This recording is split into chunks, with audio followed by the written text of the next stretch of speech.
Hey, iad, tá na buacail ag léir ag dul chuig an dioscó sa bhaile agus bhhat lumsa dul ann. An dúirí tú cead dom dul? Huh? Dioscó? Ní thabhairt mé le héad. Tá is ag an saoil nach bhfuil sé sin go maith do dhaoine óg a bheith dul chuig dioscó ag oíche hathrú. Iad, come on. Tá gach duine ag dul ann, an dtuigeann tú. No, sin é. Si ráit agam inis, níl cead go dul, agus sin. Ní go ná dioscó é. Is dioscó atá a agrú ag Criste na dismatháirí. Tá sé de géirí airgid a bhailiú chun fireann na scoile a cruir go dtí an rank, an dtuigeann tú, an bhéis a thugainn. An sin mar atá sé. An scoil atá ag agrú. Well, cynnig sé sin drac nóir ar an scéal.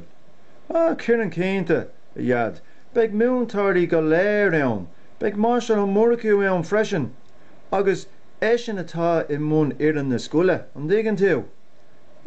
Se, tuigim. Tá go maith. Ach, ná bhí ró dhéanach ag teach do bhaile dit. Tá is agad go mbíonn mam bórtha fót. Tuigim. Ní bheidh mé déanach. Dúirt athair léim á go dúirí sé siab a bhaile dúin. Tá sé an gcuiste an dtuigeann tú, agus beidh seisean I láthair an éithe ar fad. Ceir go lár, all right? Well, sin ceir go lár, all right. Beidh airgid ag tastáil útas dócha. Beidh cénta diad, gur a méle má go diad. Well, siúcad, €10, agus déine sé sin dit. Okay. All right, diad, slán. Jéver da. An gredan tú é sin. Na múntáirí go léir ann.